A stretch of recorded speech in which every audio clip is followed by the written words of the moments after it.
Find out. Still waiting. Posted on the officials and whatnots. Mm-hmm. Oh. We're there. It's a little see us. delayed, but yeah. Waiting. Ooh, I should turn that volume down.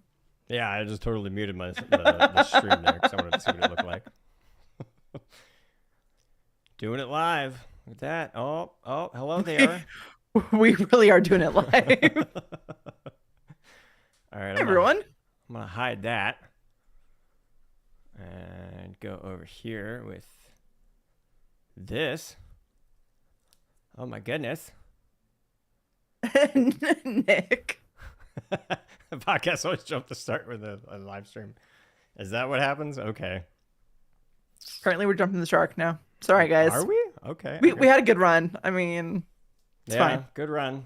All. That's how it goes. All right, we got freaking Sean, Cartridge Bros, Connecticut Voltoon, Shad, Wildflower. Oh my gosh. Oh, and so many people. Oh, Kunka's here. Sean, Kamari, Kunka. Zeril, Solaris Weston. Oh my gosh, Tom Cunningham. I see that too. I didn't even see that one before.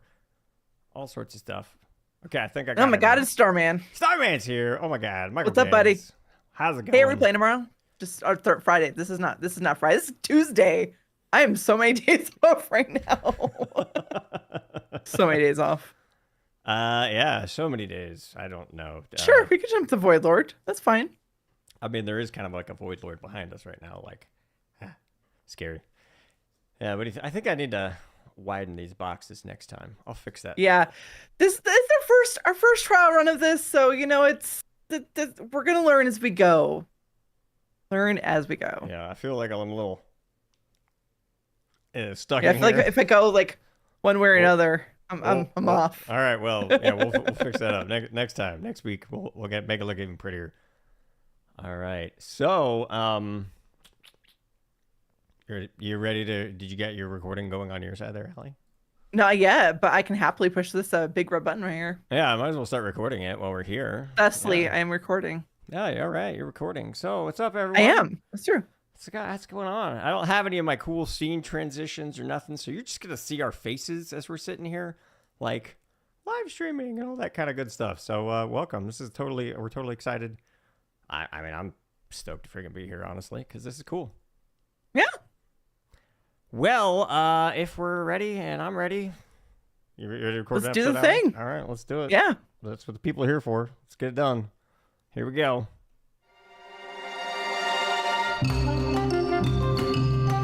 We may never know, Uther. I intend to live forever. How dare you show your face here? Faces. Don't laugh at that, you idiot! A lot of story there, a lot of lore. For those of you who are into that kind of thing, I love you. Welcome to Live, Laugh, Lore, the podcast that explores where we've been and where we may go next in the world of Warcraft. Welcome, everyone, to Live, Laugh, Lore, episode 169, the show that is no stranger to the Doom song. Doom, doom, doom, doom, doom, doom, doom, doom, doom, doom, doom, doom, doom. Okay, never mind. Each episode, we will check in, have some laughs, and talk all about the lore of Warcraft, 1 or 2 topics at a time. And my name is Jin, and I'm not sure I've lost my mind completely yet, but I'll keep y'all posted. And today I'm joined by someone who's still trying to find hers, but then she hears some whispers and forgets what she's looking for. It's a very voidy Allie. Yeah, that's who it is. It's so true. I think it's a story of my life, online and offline. It's a whole thing. It's fine. It's fine. It is, yeah. Well, Allie, how you been? What you been up to? And look at this, we're live. We're like on the YouTube. We are live. Oh my God. There's people. Hi, people watching us as we talk and be awkward. It's feels great. Weird. Or like our awkwardness is all on display now. You know, like I can't hide behind the magic of edits at the moment. You know, it's like a opening up, a little more vulnerable, if you know what I mean. True. It's true.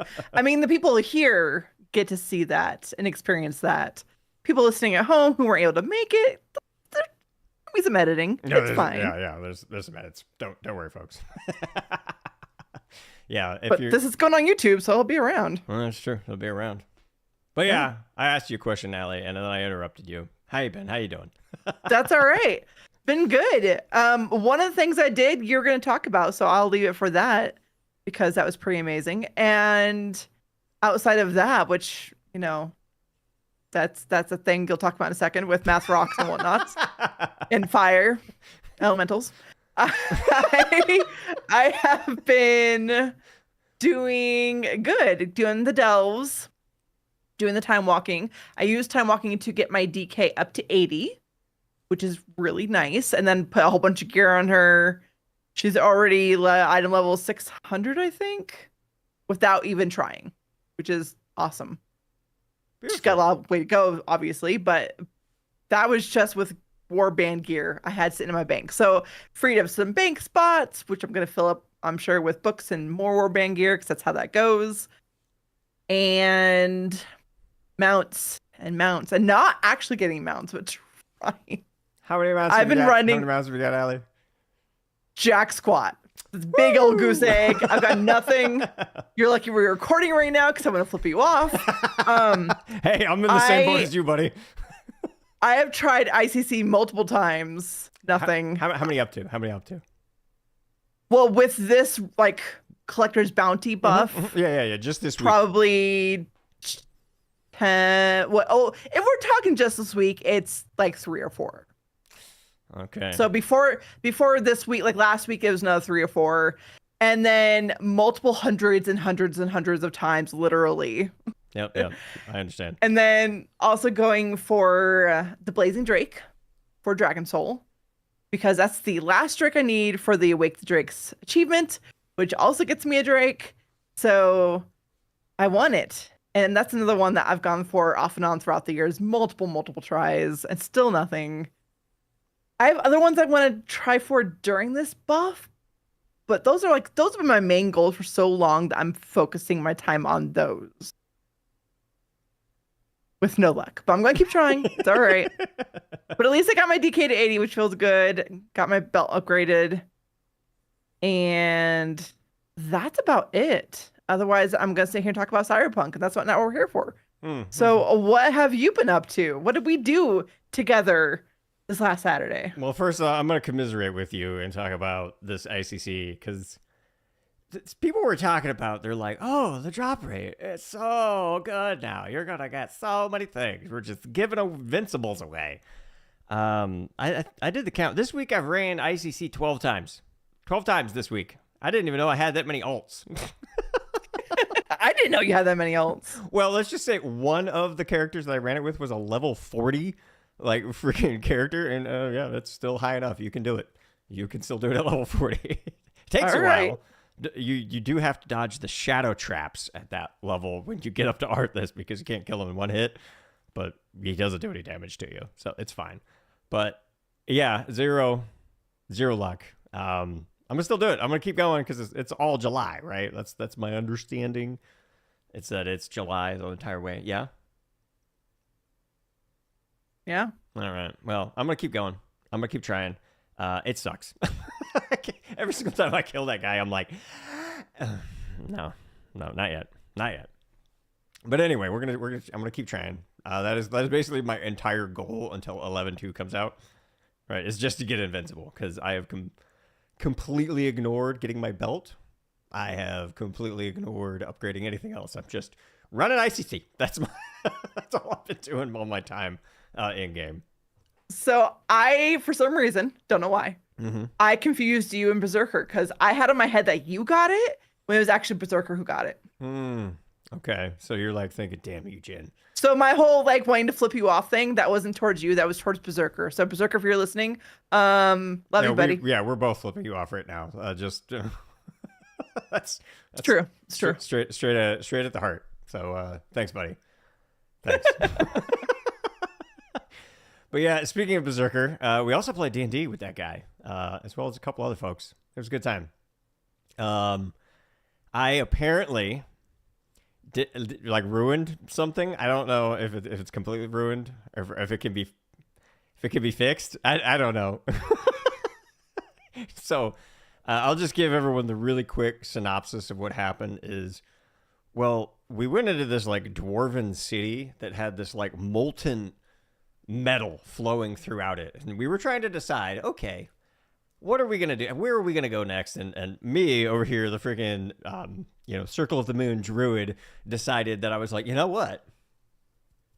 I bet if I turned into a fire elemental and I was looking through, I was like, yep, immune to fire damage. So it just turned into a fire elemental and swam through the molten metal. And apparently the DM informed us that we accidentally skipped about 4 sessions worth of content.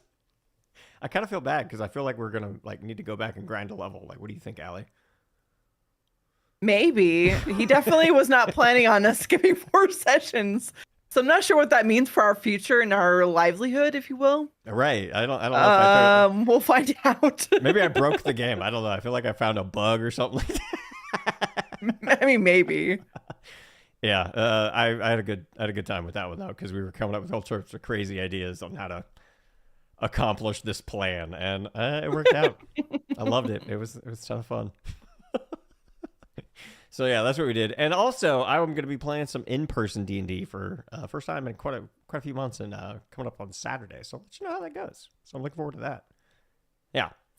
But other than that, that is about it for me. So Allie, you have a job to do. I sure do. Hey there, listeners. The nature of the void is a peculiar thing. Is it a thing, or is it a nothing? Does the absence of all things have a value other than 0? Does 0 even exist? What happens if I just shout into this void right here? Will anyone or anything hear me? Well, if you would like to keep the current shouting into the void you're listening to right now going, keep listening until the end of the episode to find out how. That's what we're doing, Allie. We're shouting into the void. It's true. Sure. Yeah, but there's people with us in the void. Well, the void is very live. Cozy. It's a very cozy place in the void. You know that? It's very cozy.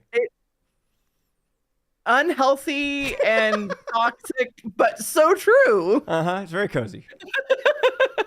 What you talking about? What you talking about? What you talking about? What you talking about? Well, in preparation for patch 11.2, coming out in just 3 weeks. Did you know that, Allie? Just 3 weeks. I did. My goodness. August 5th, if you didn't know. If you didn't hear the news, August 5th, 11.2 is coming out. Well, Blizzard just dropped another audio novella following Illyria and Locust Walker, and we're going to talk about that, right? That's kind of like... True. It's kind of like in our wheelhouse. It's voidy. Got to talk about it. Anyway, as always, though, we need to know when the story is taking place, because that's kind of like my big thing. I like to know when it's taking place. So... And in the first couple pages, we get confirmation of where the conversation takes place in this little story for the Doom of Koresh. Allie, would you like to take it away and read our hint as to what is actually going on and when this story is taking place? Yes, I will. At this precise moment, she wasn't sure she could face them so soon, after confronting the phantom of her love, Turelian. Conjured by Xalatath to do what? Kill her? No, nothing so mundane. Now, don't you worry, dear listener, and Allie, if you can't quite remember when this was, because I read this and listened to it when we got this whole short story, novella, whatever they're calling it, and I was stumped. Did you remember when this happened, Allie? Well, I feel like that was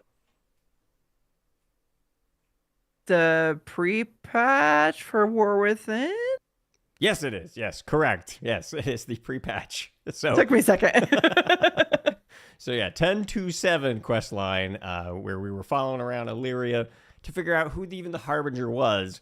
And one of the dang things that happened was we were going through seeing a bunch of different memories of Illyria. Like one of them was like when Sylvanas and her had to part ways and all that kind of stuff. And one of them was Turelian going like, oh man, I would rather see you dead than turn to evil. And then he went, ah! and tried to kill her. And she's like, whoa, that's not how this memory went. Right? Just like that. Yeah, yeah. So that's why I said it's confronting the phantom of her love conjured by Xalatath to do what? Kill her? Again, nothing so mundane, apparently. Now, like I said, that was 10-7. So this is, right after Illyria found out in that cutscene that Dementius was going to be going nom nom nom, on friggin' Azeroth possibly. And that's what it did to Koresh. And did you ever notice, Allie? Because I kept noticing as where I was doing these notes, what the hell's with the apostrophe in Koresh? Drives me crazy. Drives me up a wall because it feels like it should be after the A. Because now it's like, because it should be like ka and then resh, not ka a resh. It's a ka and then the pause with apostrophe a resh right now. It's weird. I don't like it. Feels weird in my mouth. It needs to be after the A. Yeah, at least after the A, especially because we always pronounce it Koresh, right? We're pronouncing it Koresh, right, Vinny? We pronounce it Koresh. Oh, he's going crazy. Vinny agrees. He agrees. It's nuts. Anyway, like, how would you think that was pronounced if you put that apostrophe there? I'm assuming that would be Aresh, right? Exactly. Yeah. Anyway, yeah. So I just had to call that out because I kept typing the notes, and like you said, just like a Zal apostrophe Atath. This one is Aresh. Like I was like, okay, yeah. This is it does not make sense with how it sounds, and I don't know why they did it that way. And I'm the same. Every time I've done show notes where I've had to type that, it throws me off every single time. Yeah, even in the little background, our little image here, where they're like, "Oh, the ghost of Koresh." Okay, whatever. Whatever. I don't know how to freaking do it. Anyway, so, okay, let's actually get back to the little story. So now that we know that we're dealing still with little green cloak Illyria. Remember this, folks? She's still in a green cloak at this point. So let's find out what Locust Walker told her while they were bopping around looking for some bad, big bad void beings. That's exactly what the story is too, right? That's literally what's happening this entire time in this story. Because what's going to be happening is you're following around Locust Walker. He and Illyria hunt for a Void Revenant in Telagris Rift after we returned to Dalaran. That's specifically the exact timeline that would happen. Oh, sorry, Dalaran. Bye-bye. See you next time. Now. Maybe. Yeah, maybe. Now, let's find out what we learned from his story. Because that's what Locust Walker is saying. He's like, it's story time with Locust Walker. Yeah, because Illyria is like, hey, why are we doing this? Who is this person? What's going on? And Locust Walker's like, you want me to tell you what's going on? So, here we go. The very first thing that we need to contend with is how Locust Walker described Koresh. Allie, you want to be so kind as to see what he said about Koresh? Sure. I don't know if I have the right Locust Walker voice. Yeah, it's fine. You can just be like, but I'll at least read it.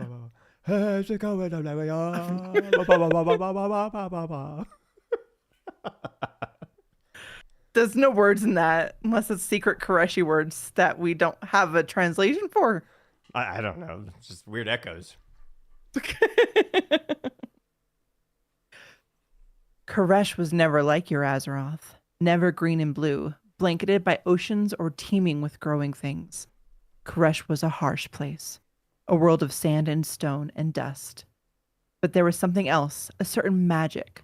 And perhaps aided by that magic, life found a foothold, as it often does.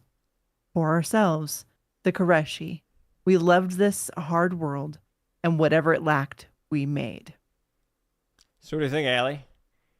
You think this is like a weird just retcon or just a difference in the short story versus what's in the game? Because I don't know, like if you've ever seen those biodomes and the like images and the stills and the stuff that's coming up, that doesn't describe the biodomes, if you know what I mean. I agree with you. Plus, we played the PTR and we've seen those biodomes, so I'm trying not to go into spoiler territory. But it definitely, I was a little surprised by it being described as a harsh place, because I thought at some point we read that it had life and everything, but maybe not.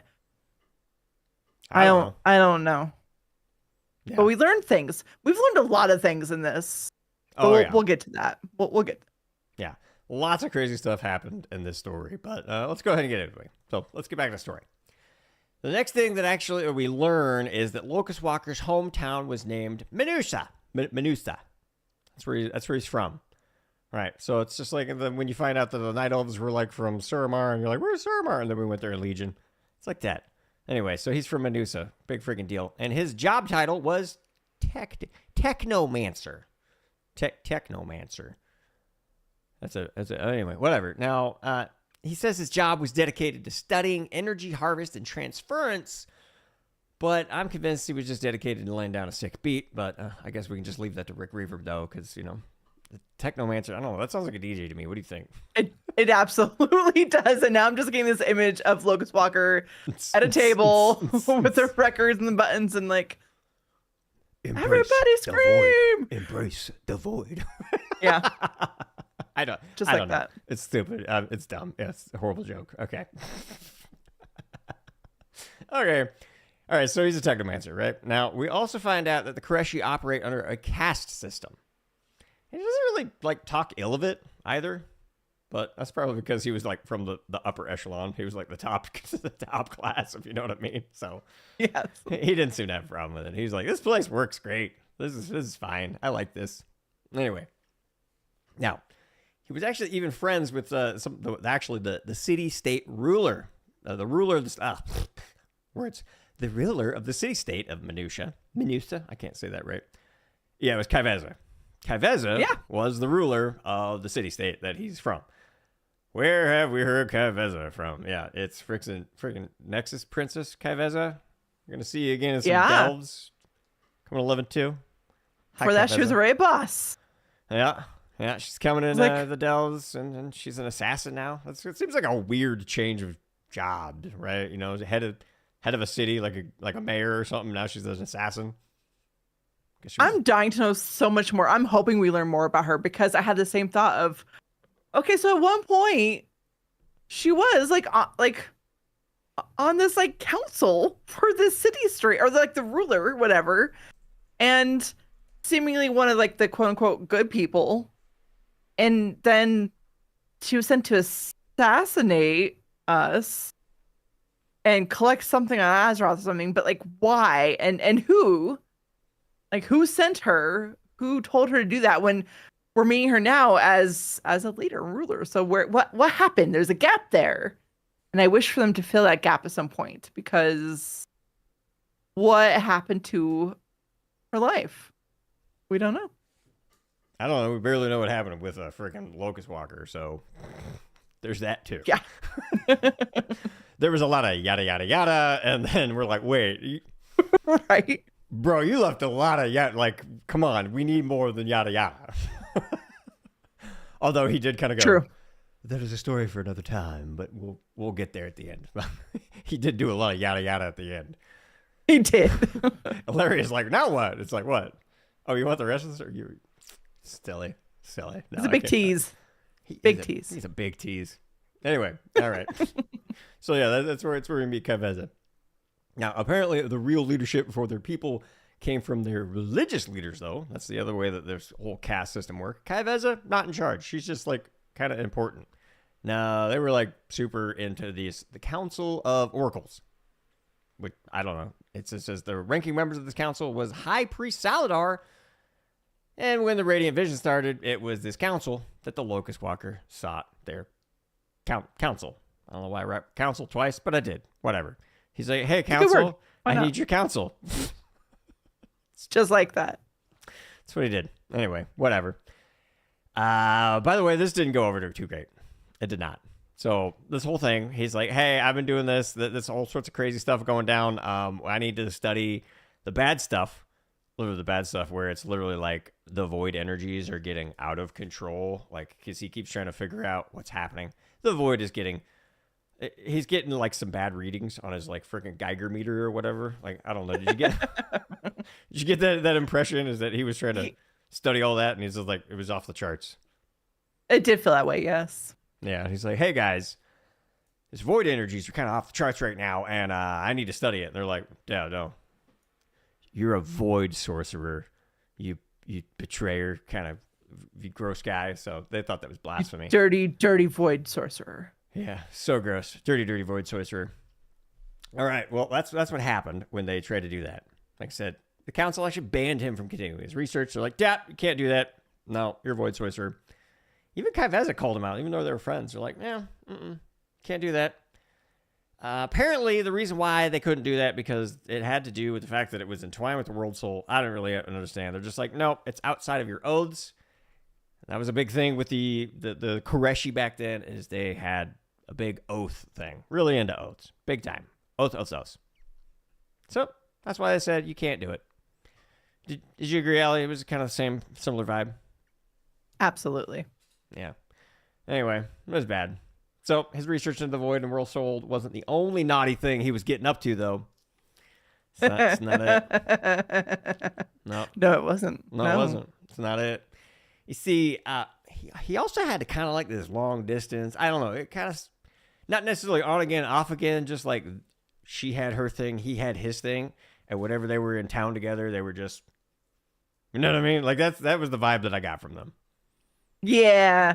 I think they both have their own lives. They respect each other for their own lives, but they love each other and miss each other. So when they get to be together, they get to be together. Oh, yeah. Some baths and everything. It was pretty hot.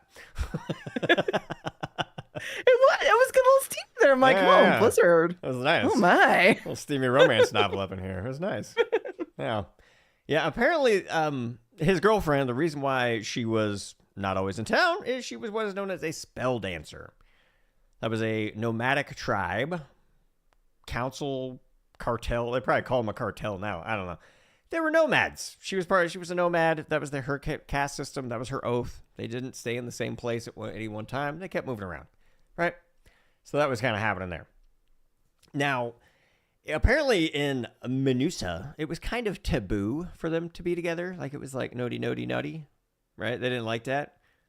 I don't know. For some reason, I guess the people of Menusa were, they had like anti-miscegenation laws or something. It was like terrible, like what they were up to. So not great. Not great, the vibe in Menusa from there. Like, did you kind of get that similar feeling where it's like, this place kind of uptight, kind of sucks? Yep, pretty much. And there was the elites and the lower class and the ones who were important and the ones who were not. Mm-hmm. Yeah. It was it's real bad when it comes to that. And Vinny's going nuts. Say hi, Vinny. This everyone, not only is this our first live episode like this is Vinny's first time being present for the full episode, as opposed to Vinny saying, oh, that was perfect. Instead of Vinny saying hi to me in the beginning and then Jen kicking him out. Vinny says hi. Vinny does say hi. Yeah, he absolutely does. All right. So yeah, Menusa, not great. Kind of backwards in their thinking, but whatever. That's what there is. Because, you know, they didn't seem to actually get in trouble. They were just like, they were talking like, oh, he's a spell dancer. Oh, well, he's like cool, and she's nomad. They shouldn't be together. So that was the vibe. Wait, one of the things that cracked me up about the bath scene was like Chryson drew the bath, helped him get all scrubbed up and clean and stuff, and then another like drained that, drew another bath, and then she joined him. Like, you're stinky boy. Like, we need to get you cleaned up and stuff, and then I will join you. Yeah. I made me laugh. Yeah, that was pretty awesome when she was like, "No, you're nasty, dude. You're nasty." But yeah, we'll sure get to that, and you'll find out why he was so nasty. Okay, so what did Chryson and old Locust Walker, even though that wasn't his name yet, it wasn't a name, we just don't know what his name was.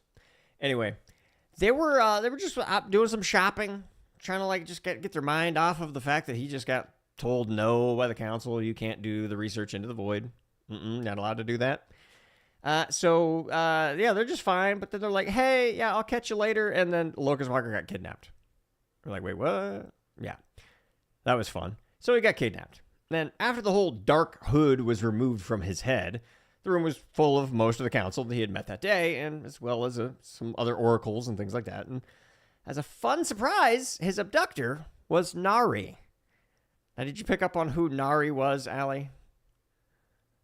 I'm ashamed to say, in front of you, our live YouTube audience, I did not until later on in the book when it dawned on me like a true light bulb moment. And before then, I did not. And I'm so ashamed I did not. I went through and listened to it again last night just to, get it fresh in my mind for tonight. Mm-hmm.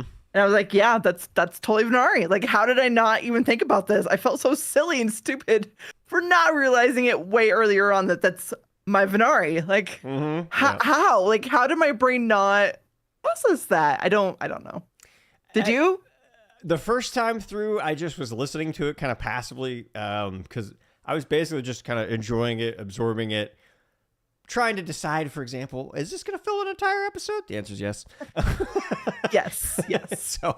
So I was listening to it, and no, I did not. I absolutely did not catch it. I was like, because I was, someone named Nary. I don't know who Nary is. There's some guy, Bobbity Bibbity, over here. I think his name was Bilal or whatever. Like, we're not going to talk about Bilal. He was Something like that, yeah. Yeah. And I was like, I don't know these names. And I just figured Nari was just another name that I didn't know. Turns out, no, we know exactly who that is. That's Venari. Because remember, the brokers, they have this weird habit of adding their cartel at the front of their name. So whenever it's Venari, their name is actually, it's like Cartel Nari. So there you go. That's why I totally missed it, because they didn't say Venari, they just said Nari. Okay. And by the way, if you're wondering what the frick Nari's job was, she was a covert agent. She's totally a covert agent. And you're thinking, like, covert for what? Well, Nari was one of the spies for the secret organization called the Ravel. Or I called it Ravel. Like, yeah, it's Ravel. That's what they were saying. Sometimes I was hearing it pronounced Ravel, but I'm going with Ravel because it sounds like mummy. So I don't know, unraveling. But yeah, we're going with Ravel. Yep. Now I don't really know all the details of this Ravel organization. You're gonna find a lot more in 11.2, so we're not gonna spoil that. Just know we're gonna be talking and working with the Ravel in 11.2. Well, they're like a super secret organization, and it kind of reminds me of the Council of Tirisfal, honestly. Like, that's how I got it. It just, I don't know. It seemed like they were this secret government organization, almost like the Illuminati for Koresh. Yeah, it totally feels that way. Absolutely. Yeah, because there was this secret organization that was really, really the ones that were driving everything that was kind of happening on Koresh. And because what we've come to find out is that, a Locust Walker was abducted by this Ravel, and it's the same council that he was talking to that day. And they're like, hey, I know that we told you that you're not allowed to do that. That was just keeping up with appearances. Just so you know, it turns out we do want you to look into the void because we saw your data, and that is a little scary, but we can't tell anyone that, like, it's scary void time going on. The people would panic, so we're gonna do like a Manhattan Project kind of thing, and we're not gonna tell anyone, and you're gonna do it, and we're gonna get into the fact that I think it's ridiculous that they made only one dude do something this important. Right. That's a lot of power and a lot of pressure for one person. Yeah. We'll get into that, but anyway. So apparently they're like, hey, we're going to give you a new oath. And they're like, rah, rah, rah, rah. Do you do this? Do you do this? You're going to be like, oh, it's totally cool. We're going to give you a new mission and blah, blah, blah, blah, blah. It's kind of actually how the voice actor did Saladar's voice.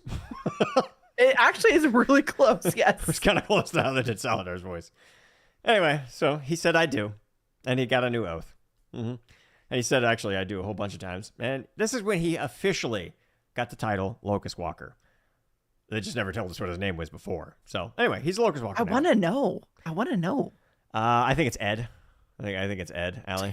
You would think for those who don't know, when Jim was DMing for our D&D group originally, and he had NPCs he had to come up with names for, it was always Ed or some version of Ed, Edwina, Eddie. There multiple Eds. Yeah, the multiple. The sound Ed was always in there. Like, there was a Ned, there was a Nedard, there was an Ed, there was an Edward, there was an Edard.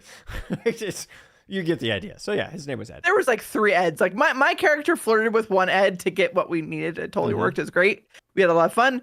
But then there was like 2 other Eds, and it was hard to keep them all straight after a while. Like, wait, which Ed is mine?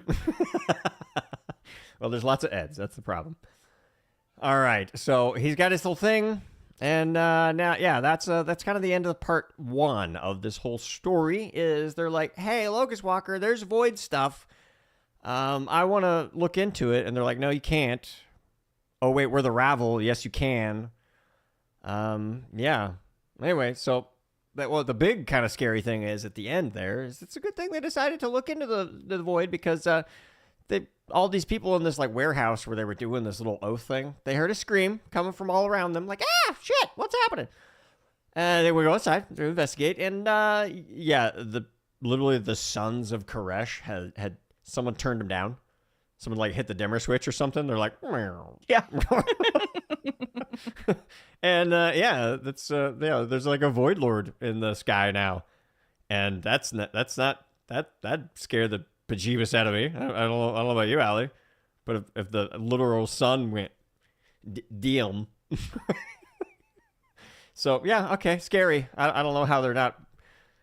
I don't know how they prevent mass hysteria in the streets. What did you enjoy this part 1 and how it ended there, Allie? I did. I don't know who Al is. I don't know. I bet Al enjoyed it too. Words.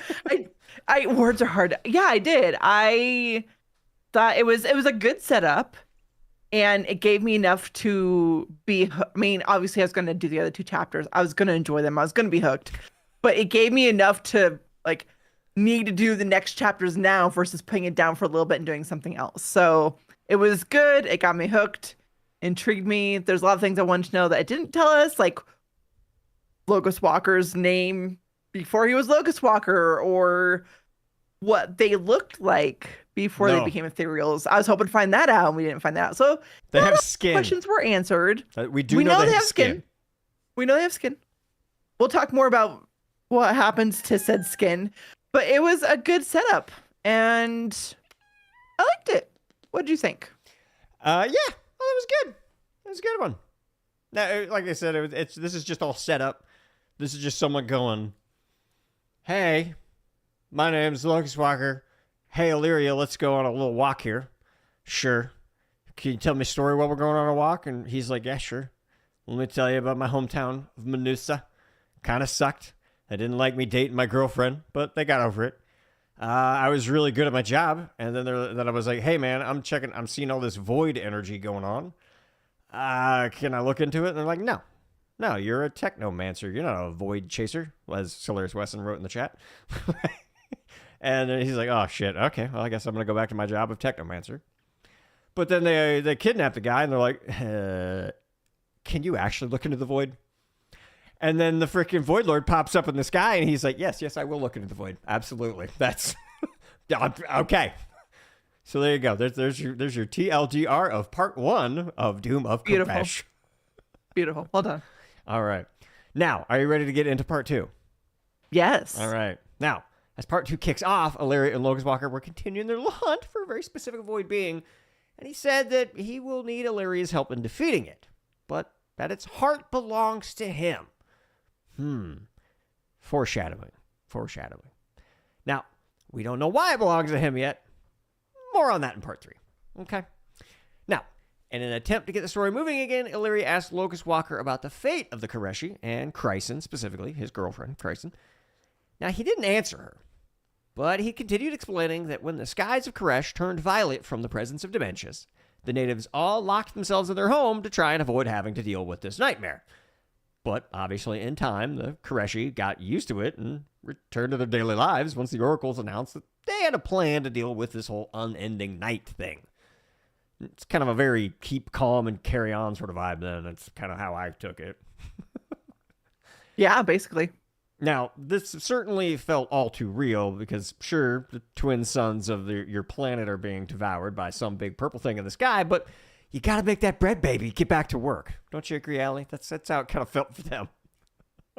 Yeah, it's not easy to get back to work when everything's falling apart around you. No, it's really not. But what are you going to do? What are you going to do? Anyway, they got back to work. So, following Chryson's suggestion, because at one point, Locust, it was when there's a little shopping trip, actually, when Chryson was like, you should come to Tazavesh with me. They're, like, way cooler there. They don't, like, judge us for being, like, in a relationship. Like, they're actually cool. It's kind of like Portland. You want to go to Portland? Like, come on. They're, like, super cool there. Totally fine. They're like it's just like the dream of the 90s is alive in Tazavesh. Okay? So they're traveling to Tazavesh, and that's what they decide to do. And they decide to set up a new laboratory since, this city was famous for a market. Yay! Yeah, and we're used to the whole market thing. But after hearing the voice while looking over some goods at one of the merchant's stalls, he was kind of overcome with the whispers of the void and all that kind of stuff. We don't really know what was whispering at him, but the void was whispering at him. And he finally told Chryson about them once she got him back to their home. Because that's what it is. They're out shopping for new lab equipment. And it was like, hey, dude, Dementius is coming. Beware. Beware the artifact.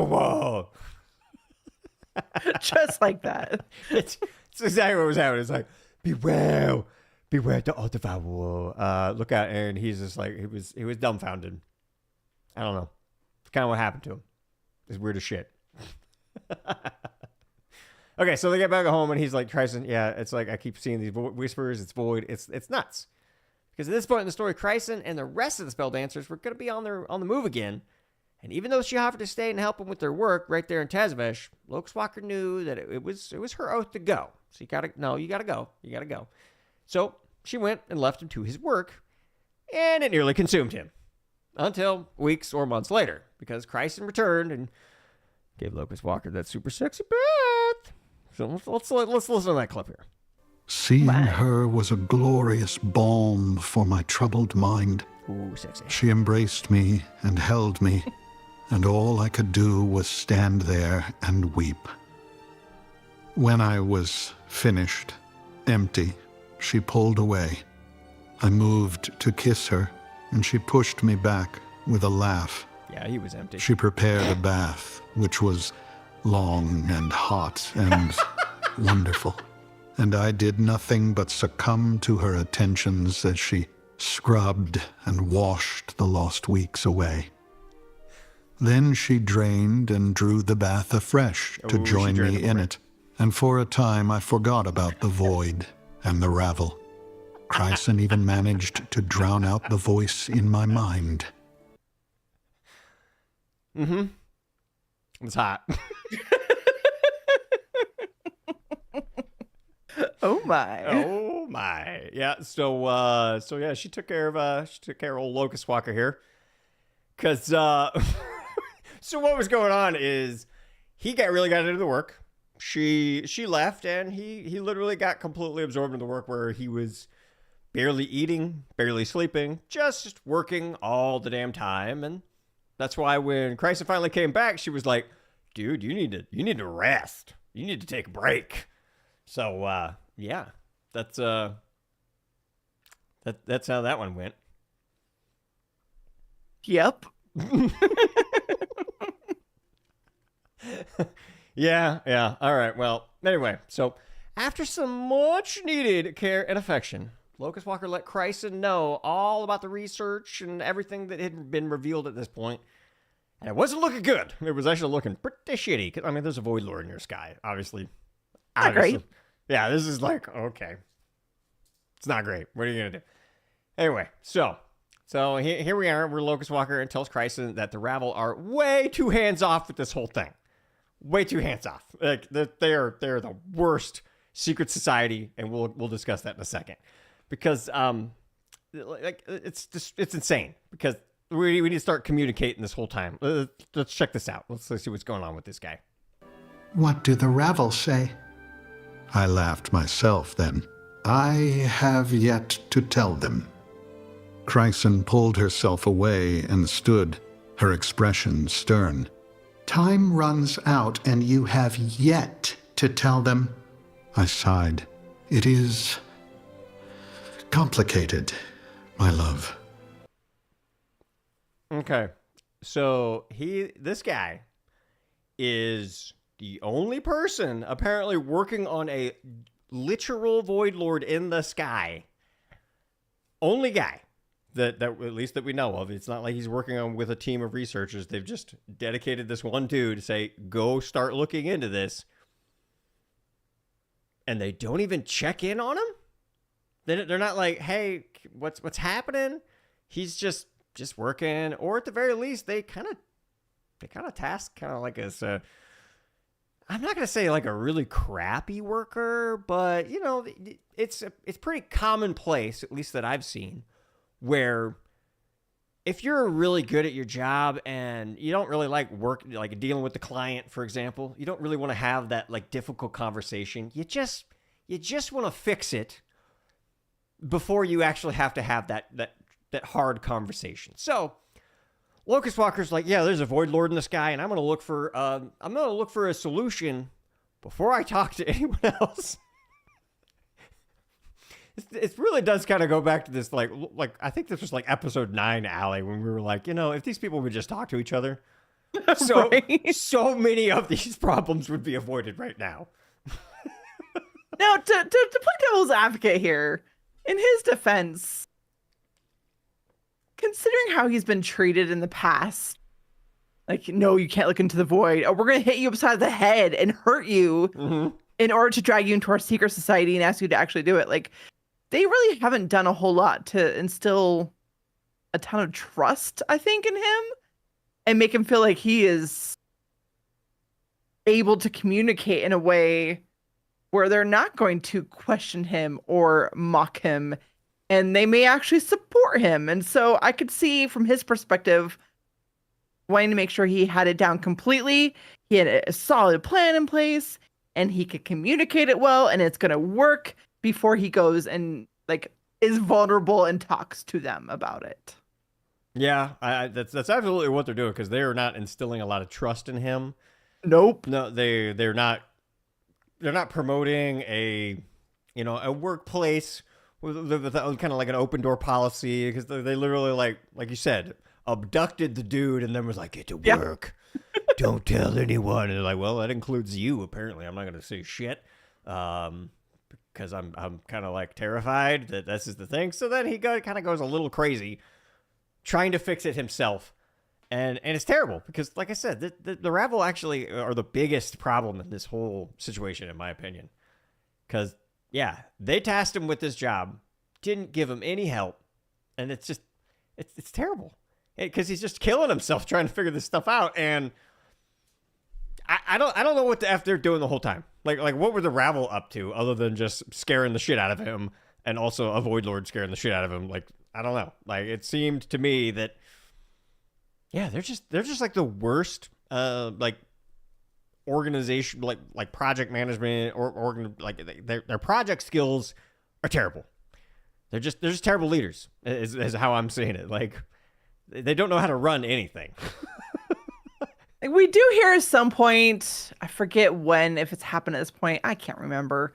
There's issues on the streets. Like, people are going crazy. Like, there's a big Void Lord. So I could see how some of them are probably busy with the people. Mm-hmm. Having said that, what Locust Walker is doing in his work is a pretty big freaking deal. So you would think logically they would at least send one person, even just Nari, like, hey buddy, like, how's it going? Do you need more resources? Do you need more support? Because we really need to get this going. How can we help you? This needs to get done. But no, they just don't even like follow up with him. Yeah. No touch base happens. No touch base. No daily follow up. No status. Updates. No nothing. They're not trying to help him clear blockers or anything. They're just like, hey man, this is really technical.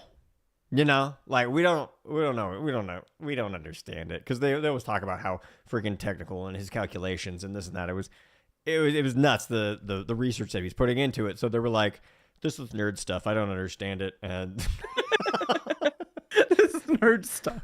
they're like, just let the nerd deal with it. Yeah, exactly what she had. They're gonna circle back at the next meeting, and they never circle back. Basically. Yeah. Yeah. So anyway, Well, after Chryson successfully managed to convince Locust Walker that he was appointed to this role for a reason, because she was like talking about, because he was also having some really bad imposter syndrome as another thing that was going on. Because he's like, yeah, I can't figure it out. This is terrible. I don't know what's happening. And she's like, look, dude, you heard the voice of the world soul, right? It obviously picked you for a reason, right? Yeah. And then the Ravel, as shitty as they are at their job, picked you for a reason too. We're going to ignore the fact that they're shitty at their job and maybe they should have picked someone else, or at least given you more assistance. But okay, they picked you for a reason because, you know, you're like really good at your job. Okay. Anyway, well, they did. Okay, so, okay, notes. Where the frick did I go? Okay, I jumped down a paragraph. That's what's happened. You did, but that's okay. Anyway, I was like, where'd I go? Anyway, so it's like we said, we jump down of a paragraph. Let's come back up. So anyway, so she convinced him that, hey, World Soul's got you. So what they did is like, hey, I need to call a meeting with the Ravel. Like, check it out. So he's like, hey, Ravel, can we all like circle back? You know, you guys said we were going to circle back in the last meeting. We need to finally circle back. I got some news. All right, I need to give you guys a little status update. So he put together his little PowerPoint or whatever. No, I figured it was a PowerPoint the way it was kind of described. Because he put together his little presentation of his findings. And his plan that he was going to be like, hey, Ravel, this is what we need to do. And even though it took some doing, he was able to convince them all of the following. This was his plan. To protect as much of the populace as possible, they would need to build giant reactors of his own design that can convert any energy into arcane. Okay? It's like, oh, if we're being bombarded with void, we can turn it into arcane. Cool. It's very similar to the Dark Heart in that manner. Whereas the Dark Heart takes everything and turns it into void. His little friggin' his little, whatever the frick they're called, the reactors. And these reactors are all based off of the Rishi ribbons, even though they look like Reshi. Did you when they're written out, it looks like Reshi to me, even though they always pronounce them Rishi in the friggin' audios. That's died. I've said it Reshi in my brain every single time, and let's be honest, I probably will continue to do so. Yeah, so the Rishi ribbons. You're going to learn a whole lot more about those in the Quest Income 11 too. Just look out for that. So he's saying like, hey, the Rishi ribbons, we need to use those, and we're going to make these giant freaking things, these reactors, and we're going to like convert all this energy into arcane. And what are we going to do with all that arcane? We're going to make a big bubble. That's what we're going to do. Anyway. That's because they got to protect themselves from all these void energies. Because the void, obviously, you have a Dreadlord in the sky. Void energies are going nuts all over your planet. Now, here is one thing I highly disagree with. Because Locust Walker is obviously an excellent researcher and scientist. But due to his own lack of communication skills, and he's clearly a bit of a loner, he took on the literal weight of the world all by himself. What about this Scream's leader? What? He already said it's like, oh, well, you know, I didn't tell them yet. I'm still trying to, you know, well, you know, we're gonna, it seems to me like someone who was a little scared, a little timid, didn't want to, again, have that difficult conversation. Yeah. Now, because here's what happens. Is the Ravel's like, hey, man, Locust Walker, you should lead. You should take on this gigantic project that you just said that we're going to have to do. Because now, mind you, this is what's happening, and this is why he's been going insane. You have a Void Lord in the sky. The entire planet is being bathed in void energies. That's bad. That's super bad. And the entire world's going to basically be corrupted and die. So he's like, hey, well, you know, I don't know if you guys noticed this, but our planet kind of sucks as is. It's a very hard and gross planet with the sand. That's how it was described in the short story anyways. The only places that are really cool are like big cities. So let's just put Big Bubble over the big city. Just put Big Bubble, right? They're going to build a wall. But, you know, it's Big Bubble. And that's how they're going to deal with it. And he's like, yeah, that's what we're going to do. And I figured out how to build it. So why would they put him in charge of this? This is like a planetary level construction project. And the scientist who figured out all of the math and everything like that is the one that has to literally lead the project and build it. I don't know. I don't know. I think that you would get a different guy for that job. I think that Locust Walker is the brains, so they're fine with taking a step back and letting him do his thing. But I also kind of feel like that is such a responsibility that maybe the others didn't want to take on the responsibility. So they're just like, just make him do it. He's the brains. He can do it. Mm-hmm. We don't have to worry about it. He's got it. That would be a bitch to get all those free permits there, Starman. It is a really big bubble. Yeah, because I mean, think about this. The dude is basically like, hey, I designed this super technical, our reactor. Basically, I designed a power plant based off of cloth, right? And I would need you guys to build all this shit to protect an entire planet worth of, like, multiple cities. This is going to be all over the friggin' of planet. And they're like, yeah, you're in charge, man. You're going to do that. I don't know. That just seems ass backwards and insane to me. But whatever. It's Fantasyland. Okay, so anyway, he's in charge. But like I said, despite my and some of the other members of the Ravel, because some of the other members of the Ravel were like, wait, this guy kind of sucks. Locust Walker was actually put in command of the Ravel. They're like, yes, until I say so, Locust Walker, he will lead. Because the rest of the world was pretty much completely ravaged by the void. And it was pretty bad because they got going. Oh, wait, I jumped again. Yeah, sparked that again. Blah, blah, blah. Anyway, like I said, despite some of the other members of the Ravel saying, like, no, we don't want them, he was put in charge. And the reactors, they got to work on it. They started building it. And they start to come online. And there you go. And that's kind of the end of part 2, is he was put in charge of the Ravel. And the reactors are being built, and they got bubbles going up. Yep. That's where we left it. How'd you like part 2 there, Allie? Of him basically saying, I'm going insane, and Chryson's the only thing saving me. I liked 2 a lot. Not only did we get that, and we learned a lot more about Locust Walker, but we also learned more about the general culture of the ethereals. Well, the Koreshi, I should say. Mm-hmm. And that was really cool to get that glimpse of them. It made me think back to when, Burning Crusade, Burning Karazhan, seeing the ethereal vendor, and I'm like, who's the space mummy? What's their story? Fast forward to today, and we're learning all this stuff here, and it feels cool, and I'm excited about that, and learning more about how this culture works. Yeah, because and yes, seeing Locust Walker go crazy, and then I don't want to go too much forward into my thoughts because there's more thoughts I'll have later. But we learning so much about what happened to this planet has been really cool. What did you think? Yeah, I really enjoyed it because it won. Locust Walker was always this like, ooh, mysterious being in the past. He's like, oh, what's up, Hilaria? I know all about the void. And now you're like, you sus half the time. Yeah, now we're like, wait, dude, no, I'm not. You're just the dude, and like, sure, you're just good at your job and you're a good researcher. I don't know. It kind of like, I don't want to say it humanizes him, but it humanizes him. It etherealizes him. It Koreshis him. I don't know. It etherealizes him. Yeah, it's just you get the feeling that, yeah, he was a real dude with all these pressures and thoughts and things like that, and you got to see why he is the way he is now because of all the kind of crap that he went through, especially the way he talks to Hilaria about you are unbalanced.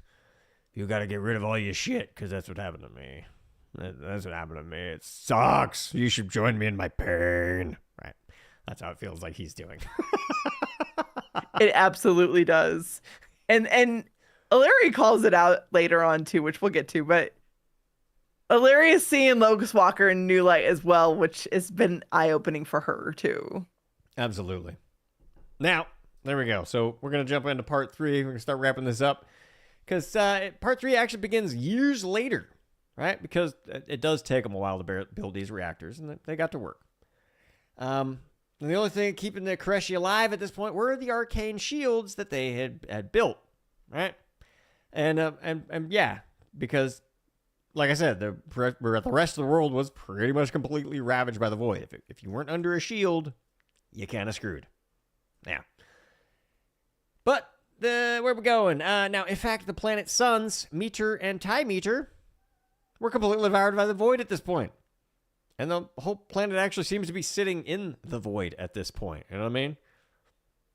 Yeah, they're like, yeah, we don't even have a sun anymore. I don't know what's going on. You just can't eat us because we're under our bubble. Ha! Screw you. The sky is really cool though, so yeah, there's that. Yeah, they're like, it's really pretty. I mean, really bad things are happening to me right now, but it's pretty. It's pretty. They can't really even see the sky though because they just see pink right now. They're like, it's pink under the dome. Knowing you, Allie, that would probably drive you crazy if you just looked up in the sky. It was pink all Oh the my time. gosh. I would go crazy. It's pink every day. Gross. No. Please no. Yeah, well, and on top of the little reactors that took any and all energy and morphed it in the arcane to power the barriers was now eating away at the very people it was supposed to protect. So yeah, they were sitting under their little domes and they're like, this is nice. We're not being devoured by the void. But the arcane was slowly going, just slowly eating away at them. Nom. Yeah, because their skin started to peel away as if it was being scorched to ash by fire. And here's actually a little bit more evidence that Locust Walker was a great mind, but not a very good leader. Perhaps my work, my calculations should have been questioned by myself, by Nari, who was ever present at my side, by the rabble who looked to me for leadership and guidance. Perhaps if they saw what I saw, knew what I knew, and suspected what I hid from them, I would have found a solution. Once again, he's hiding shit. It's not great when, the dude that's put in charge of everything is, hiding information from folks. It's not good. Not a good look for when you're hiding shit. Yeah. Because would you appreciate if your leadership was hiding stuff from you, Allie? I don't know. No, especially when it's this life-changing and the destruction that's going to happen. It's not great. Yeah, I put in my notes here. I was like, this is why we have things like congressional investigations. This is something that someone would be like getting to the bottom of. Can you imagine like living in Koreshi culture right now? And they're like, well, there's a big purple thing in the sky. And then they're like, okay, well, we're going to make the plan. And the plan is we're going to all live under these big pink domes. Okay, you get behind it. 2, 3 years, 4, 5 years later, you're like, this pink dome sucks. We need to look into this. Because these guys' literal skin started melting. And then the conspiracy theories would probably start, and everyone would be like, "Oh my gosh, Locust Walker was behind it all. We need to not embrace the pink domes because the pink domes, they're gonna lead to heart attacks or something like that. No, it leads to melted skin is what it actually amounts to.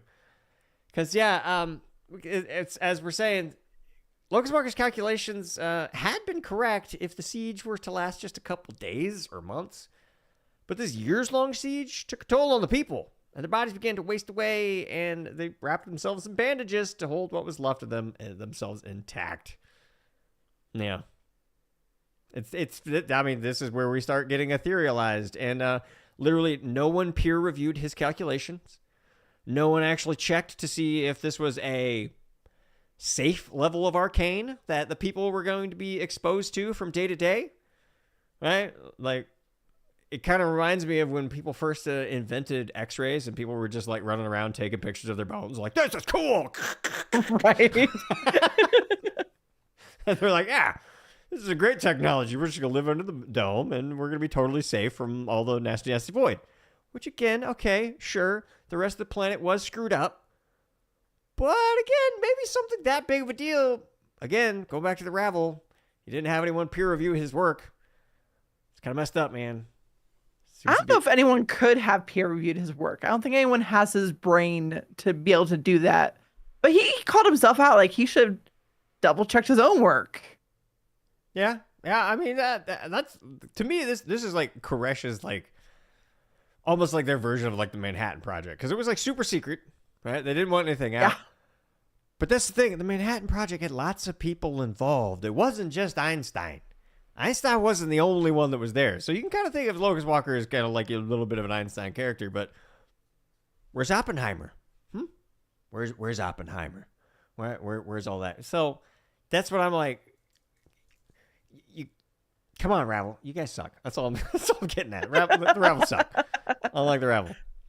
And we'll actually, like, all of my hatred for the Ravel and the leadership, you'll see why I hate them coming up here in just a minute, because they're not great people. All right. So like I said, they're starting to bandage themselves now. They're looking a little ethereally. They're getting very ethereal-ish at this point. Because in time, the Locust Walker figured out the true cause of the wasting as well. It was the Rishi ribbons worked almost too good. They're like, oh, these Rishi ribbons, they like convert all the arcane into this thing. Because the ribbons powered the reactors that converted the energies to the void into arcane, and the people living beneath the domes were being exposed to massive amounts of arcane energies for years. And just like pretty much every other character in the Warcraft universe, if you get exposed to a lot of different, energies, like orcs with the Fel, for example, right? Like even Thrall got tangentially exposed to the Fel, and he turned green, even though they never drank the blood, Yeah. So these guys did the same thing. Lots of arcane turns you into a friggin' mummy if you got Rishi ribbons to wrap yourselves up in. So there you go. So that's what they figured out. There's like way too much arcane energy. Everyone's wasting away under the thing. It kind of also reminds me of like the Nightborne questline, right? When they got kicked out and they didn't have access to the Nightborne anymore. Yeah. Same Good type call. of thing. Same type of thing. But they're just, instead of like wasting away that way, they're like, oh, okay, our skin's literally melting off because it's that much arcane.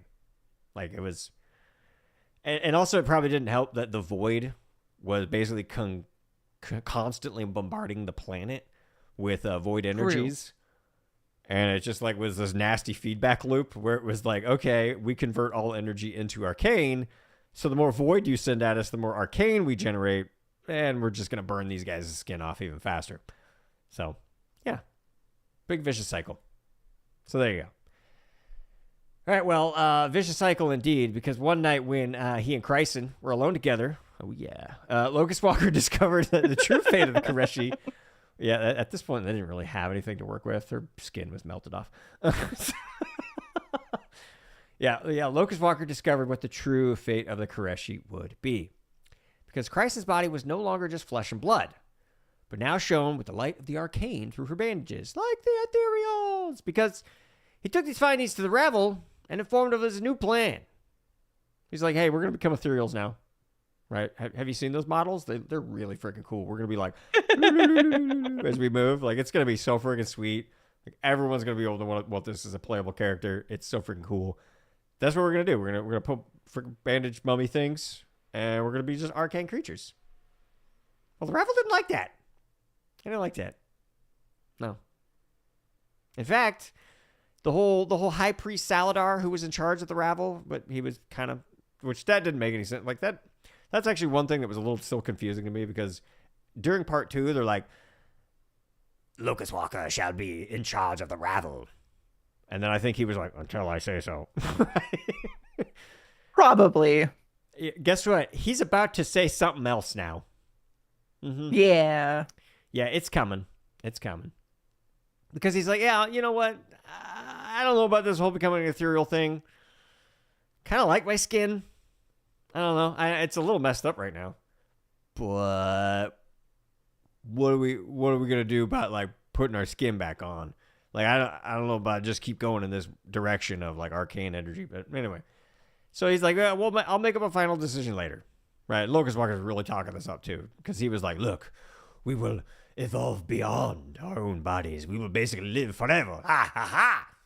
I don't know. That's kind of how he was saying it. It was like this very future forward looking, where it's like we can cast away our bodies and move about into the universe as arcane. Yeah, that's kind of what he was saying. But anyway, High Priest Saladar was like, I don't know about that. Well, then Saladar, he did decide to announce his plans. And it wasn't exactly what Locust Walker had expected either. Because a bell rang out across the city. It's Tazavesh that they're staying at this point. So in Tazavesh, bell rings out across the city, and they're like, and all the little survivors and their little Rishi Raps gathered up to witness Saladar. And he appeared over a balcony. He's like, hey, everybody, I got an announcement to make. So he gets up there, and he's like, yeah, Locust Walker, he did the best he could. But I'm going to throw this guy under the bus now. Yeah, he threw Locust Walker under the bus so freaking fast. And in fact, the rest of the rabble, they're like, yeah, there's several of them. He's like, no, they suck. This guy sucks. Go get him. In fact, like he even calls for violence against these folks.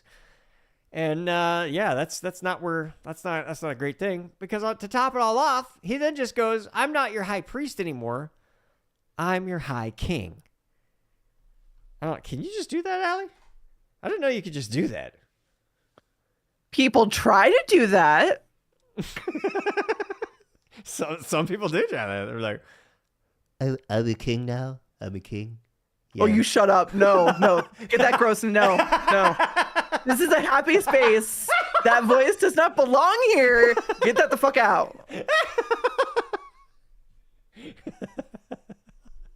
Yeah, you're right. Some people do try to do it. He's like, I'm not your high priest anymore.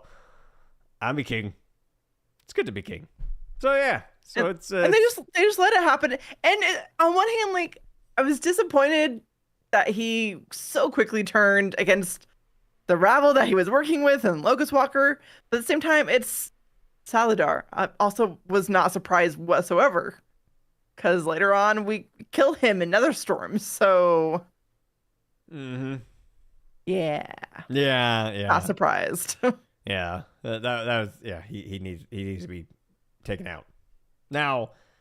So here's who basically got really pushed under the bus. It was obviously Locust Walker, Nari, and old Kaiveza. And obviously Chryson too, because Chryson's, he's with them. So the four of them, they're like, oh, we need to get out of here. We need to get out of here really, really fast.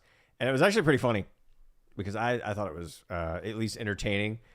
That it was like, okay, Nari and Kaiveza are like really high level like characters, and a bunch of low level like mobs, and they just whirlwinded a couple times like I was running Invincible and like just running through ICC, and they just died.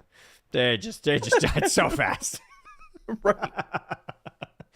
So yeah, Nari and Kaiveza just basically laid waste on anyone that got in their way, and they ran for it. And they decided that they're like, okay, we're gonna split up. We're gonna say, hey, Kaiveza and Chryson, you need to go that way, and Locust Walker and Nari, they're gonna go this way, and they're gonna try and save the Koreshi, right? Because still gotta save the Koreshi, and yeah, and at this point of the story, this is where Locust Walker basically stopped talking, right? Which that was just a good spot. That's a great spot to stop. Yep. Because Illyria was like, dude, what happened next? And Locust Walker yada yada'd it. He's like, oh, we became ethereals, and it just, and then I never saw Chryson ever again, and yeah, here I am. That's the end of the story. And Illyria's like, you have got to be shitting me right now. So yeah, this was Illyria's little response, because she wasn't exactly all that thrilled. Your history lesson was perhaps less useful than you think. Did you mean to balance my mind through sheer distraction? It is your tethers that make you unbalanced, Illyria. Release these things that weigh you down, these people you care about. This is holding you back from becoming who you're meant to be. The people I care about? Like you did with Chryson? With Kaiveza? Locust Walker came closer. Perhaps you do understand. It was not the story of Koresh that was the lesson, though it was the information you demanded of me. It was the story of Chryson. Through her tale, I had hoped to show you that some paths are meant to fork, that some destinies are not designed to be so entwined. that some futures exist, but they must exist apart. To find your truth, you must see this and you must decide, balancing the good of your people, the good of your kin, against the good of yourself. What did you think about that, Allie? Did you think that was good advice from old Locust Walker? No. I like what Ilaria said about it. We'll get to that, and we'll get to in a minute what Ilaria said about it, because I totally agree with what Ilaria said. And I get it. Locust Walker is speaking from his experience, from what happened, whatever happened during the yada yada times. Some shit went down, and so he's speaking as if he is the final say of how things should be and how things should go, because as his experience with it. It's not the best way to go about things, but for him, that's what he thinks, because he went through shit and it wrecked him. Yeah, it absolutely did. To me, Locust Walker is, as you basically said, it wrecked him. He's like, hey, the pain that I went through is way too much for basically anyone to handle. So you need to let go if you're going to be this quote-unquote savior of your people, is what he is trying to convey to Ilaria. Is that it's like, no, you're unbalanced. You need to let go of all of your attachments. He's literally calling her out for being married to Tyrallion, basically. It's like, yeah. It's like, oh, you have a husband and a son. You care very deeply for them. Forget about them. You don't need them in your life. Get rid of them. They're just dragging you down. Now, would you like to do the honors and say what Illyria's response was to Locust Walker's little stupid advice? Yes, because I love what she says here. She says, "You are wrong, Locust Walker. My strength, my balance, comes precisely from those I love. They are not a weight that needs to be countered lest I be dragged down. My love for them is not a thing to be purged, so I can be pure of mind and sure of focus. My strength comes from them. That was where your strength once came from too. You told me the story of two loves on a dying world, and I felt that love across the ages. You claim to teach me, but it is you who have forgotten the lesson. It is true that the future has many paths, and there is another open to me now. A path, I fear, you never saw back then. Or perhaps you flinched away from it. I do not know. It was not my story to tell." Yeah, that's a much better approach. I like that a lot better. It's much nicer. Especially because the whole story here kind of ends. You remember that void revenant that they were kind of tracking down? Well, they found it. Yeah, they sure did. And then they killed it after some weird back and forth. And he was also like, "Oh, kill it now." And she's like, "Well, who is it?" And he's like, "No, don't worry about that. No, don't worry about that. You just can you just kill it, please, Illyria? I got its attention." So she does. She kills it. And she's like, "Could you freaking tell me who it is?" Because she was going to go do her little on the void and consume the heart. And he's like, "No, I told you that's mine. That one's mine." And then, yeah, do you agree with me that was totally of Chryson as a void reverend? Oh, absolutely. I think I realized about halfway through the story that's who it would end up being. Yeah. Yeah, which made sense with the whole that heart is mine. It always was. On multiple levels. Mm-hmm. Okay, so what'd you think of the story overall, Allie? Did you like it? What'd you learn? Well, it took me a second after he ate the heart. Let's start there. Yeah. Because we didn't mention that. I was like, oh, okay, we're doing he went nom nom. On one hand, I get that. I mean, they've done that with the Naru, and Illyria's done that before. We've talked about it in the past episodes. So on one hand, I wasn't surprised, but on the other hand, I was like, oh, okay, we're doing that now. I guess he'll have her with him always. I guess it was called a void heart, and I guess her heart got turned to void. I don't know, because again, Locust Walker yada yada'd it. He didn't say Yeah. what actually happened to Chryson, just that, oh, yeah, okay, that's who that is, because that's why there was the whole big buildup of like, wait, why is this Void Revenant so important? What's going on? He's like, you don't need to know. It's fine. Just shut up, Illyria. Just stop asking questions. Yeah, because Locust Walker doesn't like to answer any questions. He doesn't like to tell anything. He doesn't like having those difficult conversations, which leads to a lot of people thinking that he's super sus because he is.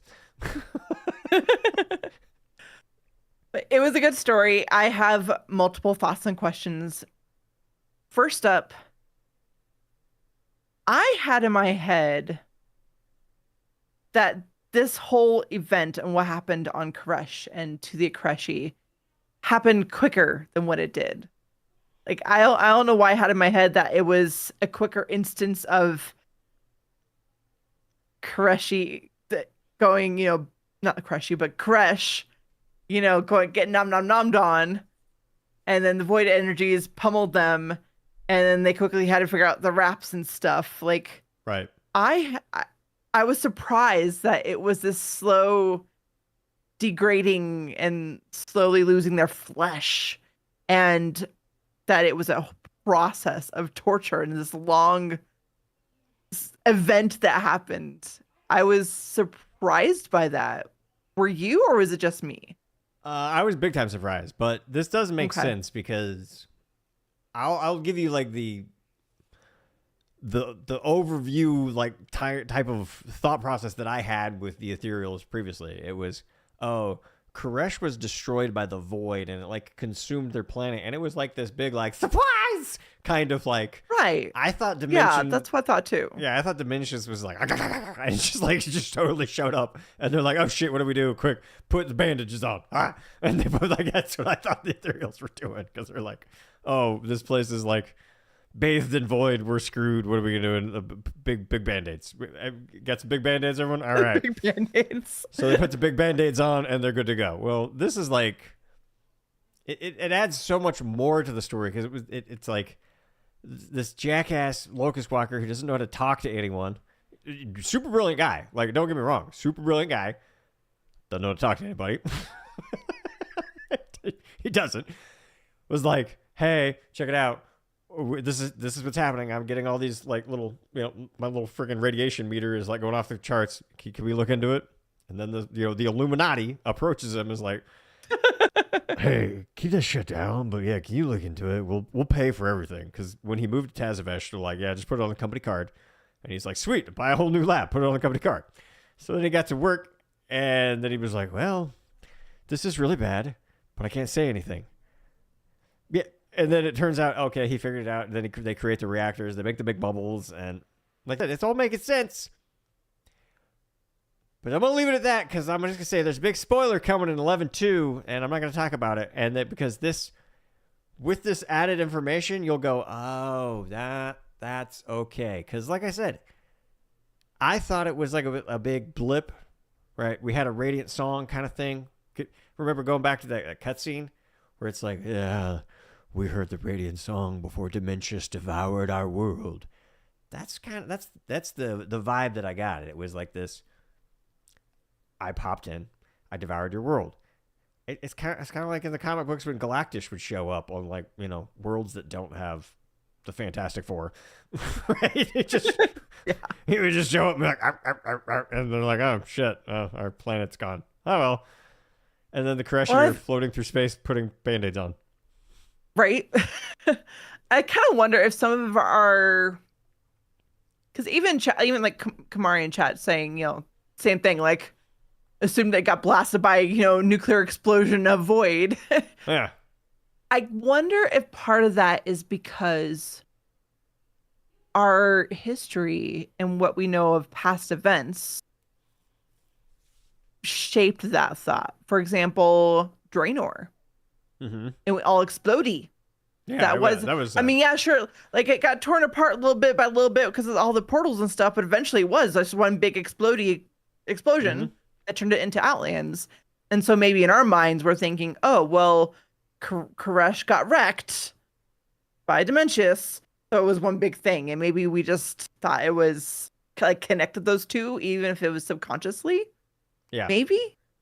And the fun thing is that we're now left with this weird story and the kind of almost like really tragic backstory of the Ethereals, because they like it's the time from Dementia showing up to them, I guess, moving on from Koresh, and then Dementia's being defeated. When you'll find out how that happens.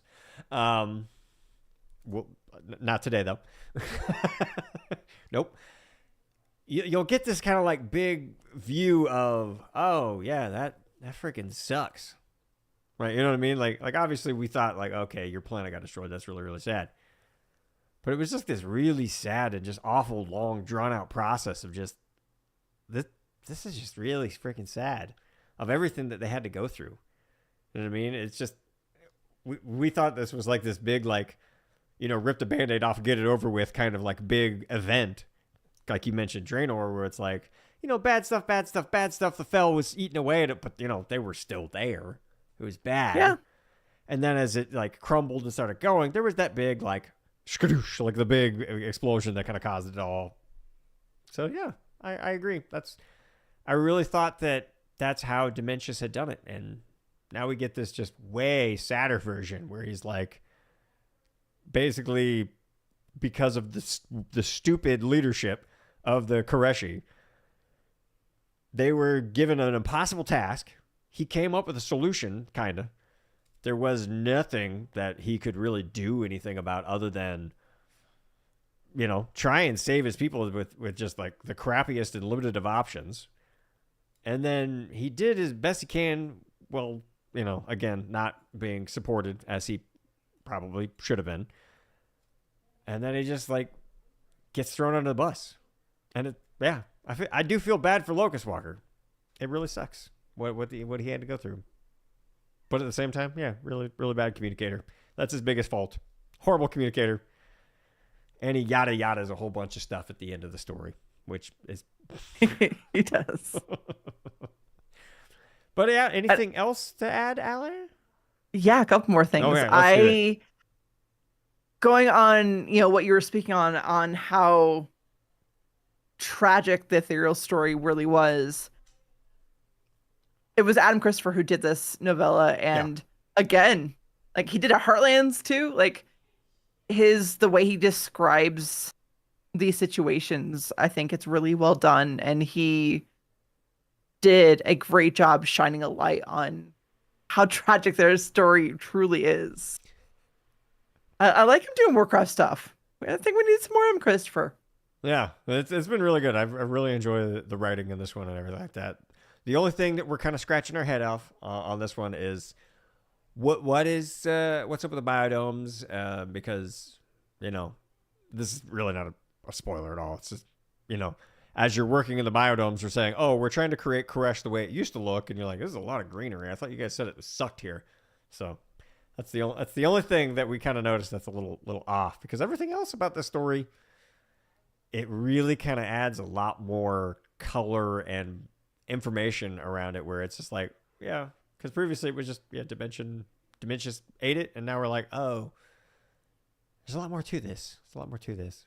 Their flesh rotted away. There's a lot more to this. Yeah, totally. Just rotted away. It was terrible.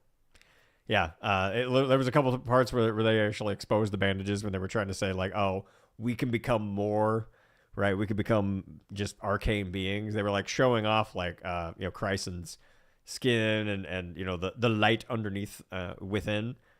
And they're like, yeah, look, we could totally be arcane creatures if we just do that. So I love the way that it was just depicted too, because their actual skin was charred and burnt and just like completely like almost flaking away, and just, yeah, really, really tragic.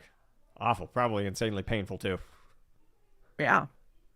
And then my other thought I had at the end of this, so pretty sure it's Chrysan was the Void Revenant, right? Yeah, that's the assumption. Going back to the last episode when Ethereal dude, what's his face? It was just an episode ago. You think I'd remember his name, but I don't right now because I'm tired. But Ethereal dude, what's his face, who turned the void elves into the elves into void elves, right? We killed him, interrupting the ritual, and with his dying breath, he was like, "It was not complete," or something like that, right? And that's why they're these void elves versus whatever they were going to be. Do we still think they would have become void revenants?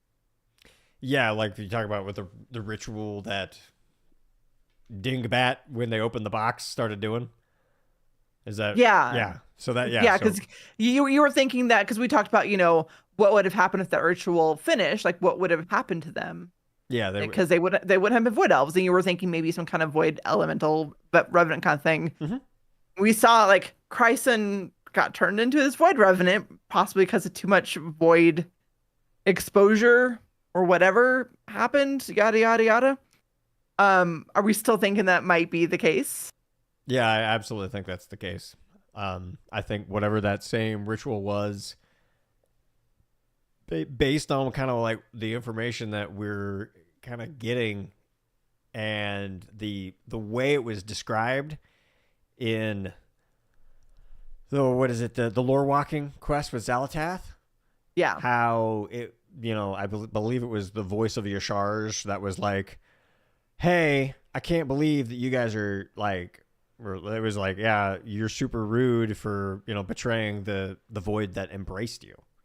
Right? So you can kind of see that it's like, "Oh, okay, it's interesting." So most likely she became a void creature, not necessarily originally something from the void, but something whatever the void elves were trying to be turned into, and that's almost certainly what would have happened to Chryson, is that same type of thing, or she just got exposed to way too much void. But who knows? Because again, Locust Walker yada yada that part, and we didn't get the information. Someday we'll get the information. You want to talk Maybe. You want to talk about Kunka's question in here, because that's actually a very interesting question. Because we didn't really cover it much in my little recap, but the entire time Locust Walker was hearing voidy whispers, and it was not the Radiant Song. It was something else. And it wasn't clear. So what do you think those voidy whispers were? Because they were straight up warning him about Dementius for the most part. And again, it wasn't the Radiant Song. It was like we said, remember when he went shopping and Chryson had to like drag him home because he was hearing those void whispers? What do you think it was? I mean, I was contemplating that it was Zalatath, because at that point she was his harbinger. Mm-hmm. So that's why I was kind of assuming it was her. But why would it say beware and not like, "Hey, dumbass, we're totally going to take over your planet. Ha ha ha, harbinger." You know what I mean? Like hyping him up. Like it almost was like, "Hey, you guys need to like act fast." Right? You know what I mean? It was trying to help him out. Seems a little odd. Maybe, but also we try not to go into spoilers. I know, right? Well, you see, it could be that. I mean, obviously, it's bad when the Void Lords come into your planet, and maybe she had feels about that and legit wanted to warn them. Or another reason could be because maybe she wanted to sow chaos and doom and gloom and like, "Oh my God, you better beware, we're coming for you." Better take care of things. Here we come, ready or not. Yeah. So it could be one of those two, is what I was thinking. But what are you thinking? I was definitely thinking it was Zalatath the entire time, especially with some of the information that we do learn along the way. Because Zalatath strikes me as very much when it comes to a harbinger, she really is kind of like the Silver Surfer and Galactus, because Right. eventually Silver Surfer was like, "I don't like this. I'm going to start telling people, look out, Galactus is coming." And that was the vibe that I was getting, is that I was like, okay, does seem like there's very much some warning. They're trying to help him out. And yeah, I'm not going to go into any more spoilers, but just know that void the voidy voice almost certainly is Alatath for reasons, which you'll be learning. You'll learn about in 3 weeks. It's true, and we'll discuss it. And we will discuss and it'll it. be great. Yeah. Yeah, and you'll get another idea as to why that is a thing if you go watch the teaser trailer that was also released. That Blizzard was just like, supplies. Yeah, they just put it out there. They just put it out there. Yeah, we're not going to talk about that just yet. Probably next week or something like that. But yeah, we'll talk about something next week. Yeah, we're I'm talking not about something. sure what yet. Talking about something. All right. Any other final thoughts, Allie? Any other questions that you kind of were left with at the end of this short story? Because it was kind of a lot of lore, not a lot of big story drops, but a lot of background for the ethereals. That's for sure. A lot of my questions still lie in the yada yada yada times because we do find out a little bit more about the brokers in 11-2, but not a lot, not as much as I would have liked. And so going from Nari, as she was known at the time, was working alongside him, and for some reason he turned out base mummy and she turned out clown suit looking with the cool the striped pants and their I don't know, makes me think of clown suit. But I've always mentally called it a clown suit. I don't know why, I'm weird.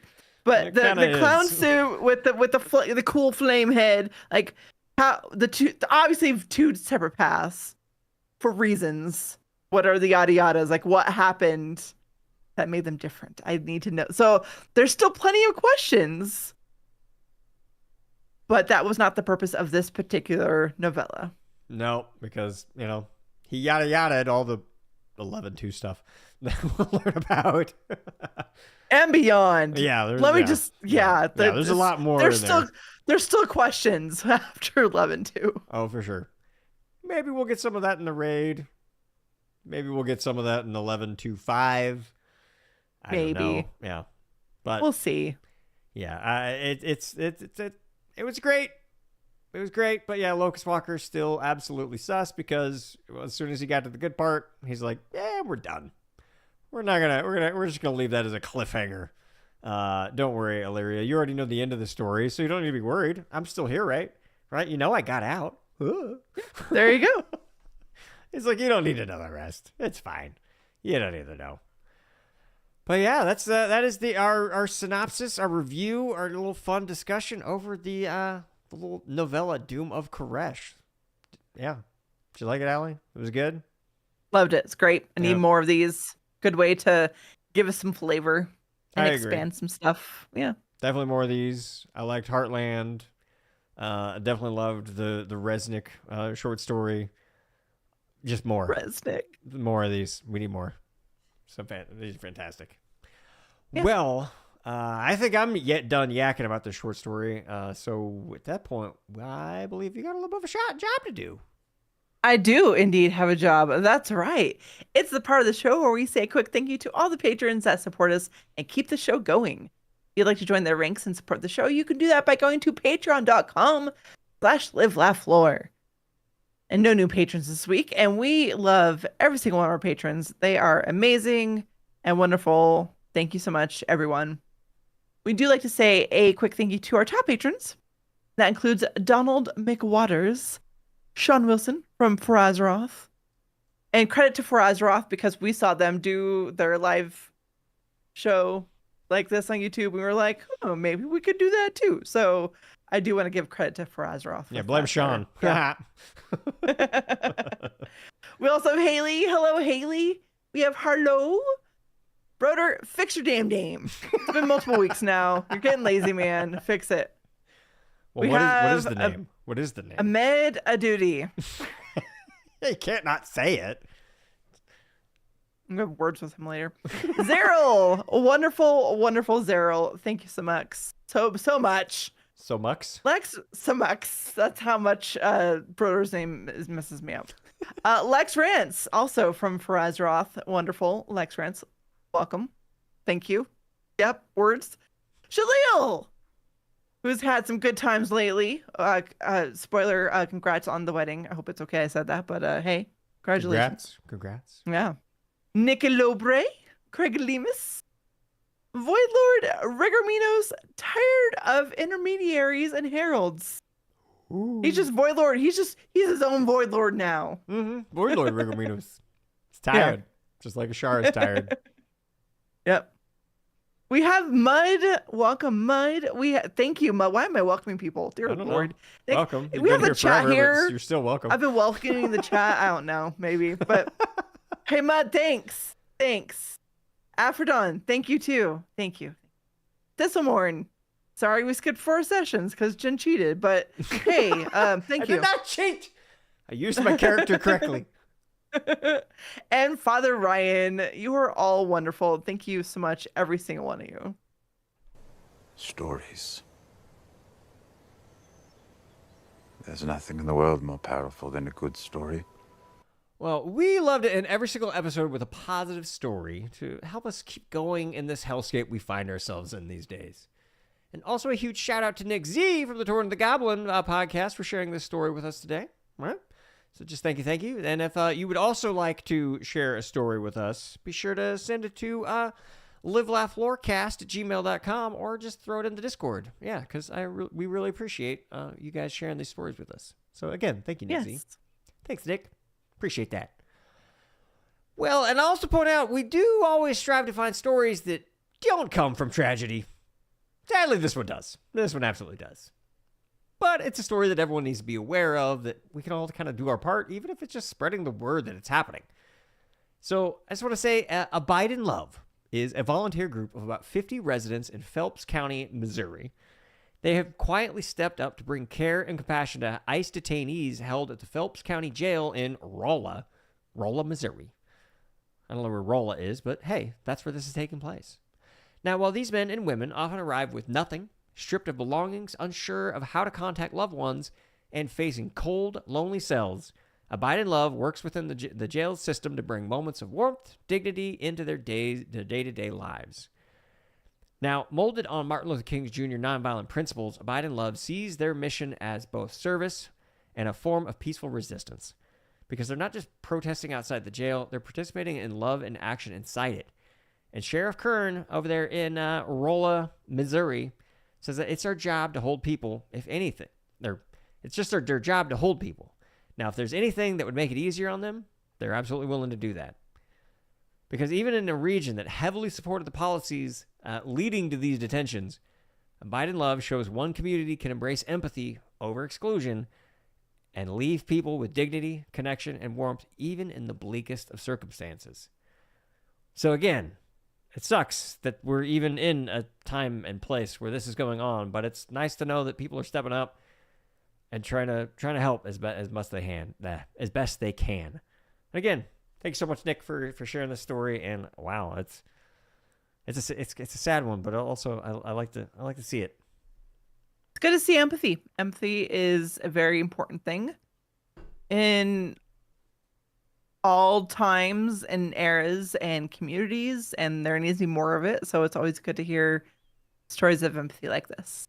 Yeah, it is. It's beautiful to see, but yeah, I think with that we're gonna go ahead and get out of here because that's a sad story, and I don't want to talk about it too much, or else I'll start going on some political rant because that's what I'll probably do. So yeah, no more. Yeah, no more. Nope. Yeah. Let's not do that because yeah, that's just sad. Now I don't really know what I'm going to say. I'm just going to let this music play out. We can dance to it. Thank you so much for listening to Live, Laugh, Lore. If you have a topic or a question you'd like us to discuss, send us an email at livelaughlorecast@gmail.com. If you want to support us on Patreon, you can do so by going to patreon.com/livelaughLore, and you can keep the show going for as little as $1 an episode. You can watch Ali live on Twitch Sunday nights over at twitch.tv/AliAndres. And you can watch Jin Monday nights at twitch.tv/JinsJoint. You can also follow the show on Twitter at live_laugh_lore. You can follow Jin on Twitter at JinsJoint, and you can follow Ali at AliAndresK. Meanwhile, be kind and take care.